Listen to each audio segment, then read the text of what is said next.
मैं मानसिक के प्रदेश अध्यक्ष सुरेश जी वाघेला है, जसाराम जी मेघवाल है और काफ़ी तमाम साथी यहाँ जालोर जिले से आड़वाड़ा मैटर को लेकर यहाँ खड़े हैं। मैं सुरेश जी से जानना चाहूँगा कि सुरेश जी, जो आज तक कभी संत महात्मा के साथ में ऐसा वाक्यांश अपने हम लोगों ने कभी सुना नहीं है, शंभूनाथ जी के साथ में इस प्रकार का वाक्यांश होना पूरे दलित समाज के लिए, बहुजन समाज के लिए एक गहरी चोट का विषय बन चुका है।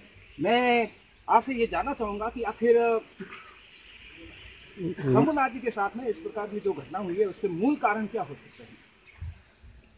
मैं इसके बारे में तो डिटेल में बताऊंगा आपको।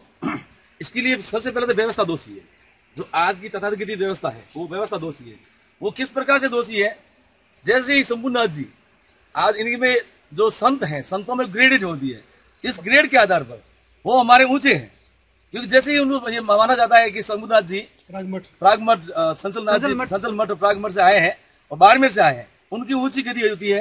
और आप वहां पर जैसे आड़वाड़ा में जाते हैं और वहां जो प्रतिष्ठा होती है, वहां पर कई संत आए हुए हैं। जो संत आए हुए थे वो उच्च वर्ग के थे।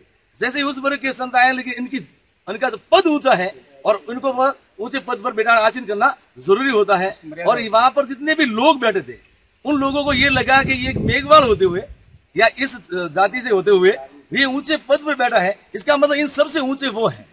और ये चीज इनके से दिमाग में आई कि बस ये ऐसा करेंगे इनके साथ, और इनको जब मारपीट करेंगे या इनके साथ धक्का मुक्की करेंगे, गलत व्यवहार करेंगे, तो दूसरी बार किसी भी प्राण प्रतिष्ठा में ये शिरकत नहीं करेंगे। ये शिरकत नहीं करेंगे तो हमारा यश बढ़ेगा और हमारा ऊंचा रहेगा। लोगों में मैसेज ये नहीं जाएगा कि एक छोटी सी कास्ट का व्यक्ति भी ऐसे इतने बड़े पद पर जा सकता है या इतनी बड़ी ऊंची गद्दी पर बैठ सकता है।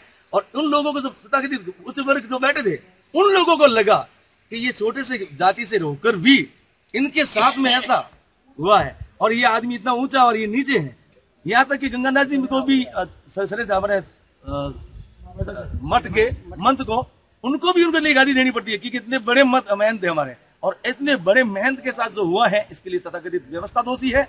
और ये व्यवस्था चाहती है कि वो अगले किसी भी कार्यक्रम में नहीं जाए और वहां शिरकत नहीं करेंगे तो उनका मनोबल डाउन नहीं हो और इनका ऊंचा नहीं हो, हमारा विजन लिफ्ट नहीं हो।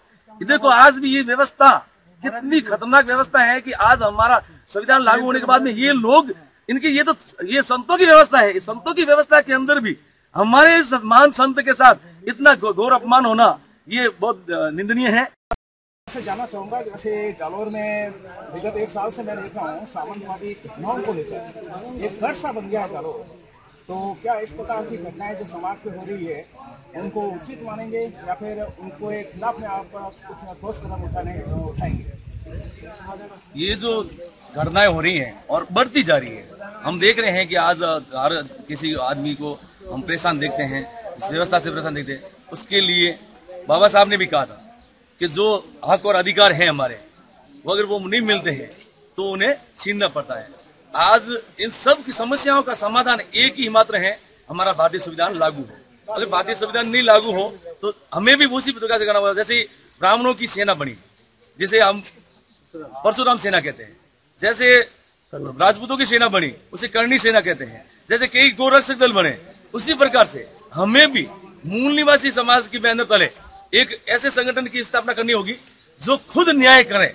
अगर ये लोग हमारे साथ अन्याय करते हैं तो हमें उस अन्याय का जवाब देने के लिए हमें खुद एक ऐसा संगठन निर्माण करना होगा। उस संगठन के जरिए उन लोगों पर, जैसे वो लोग हमारे पर काम अत्याचार करते हैं, टिट फॉर टैट कहा जाता है उसे, हमें भी उसी अंदाज में उन पर ये करके हमारा इस संविधान को बचाना होगा। और जो असंवैधानिक लोग हैं उन्हें संविधान के दायरे में लाने के लिए सरकारों तक ये मैसेज पहुंचाना होगा। और सरकारें तभी ये करेगी जब हम एक संगठन बनाकर, क्रांतिकारी संगठन बनाकर, संगठन भी होना चाहिए लेकिन क्रांतिकारी संगठन, वो क्रांतिकारी संगठन एक ऐसा काम करेगा।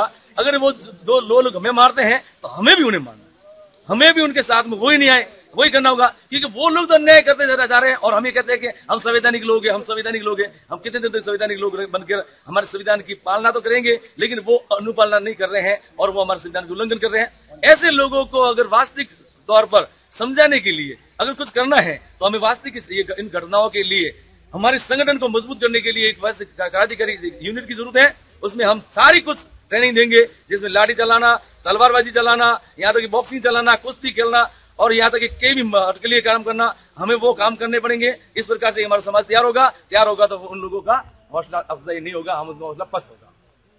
बहुत बहुत धन्यवाद सुरेश जी। मैं ब्रजेश कुमार यूट्यूब चैनल सुन्नीताल से जालोर, धन्यवाद।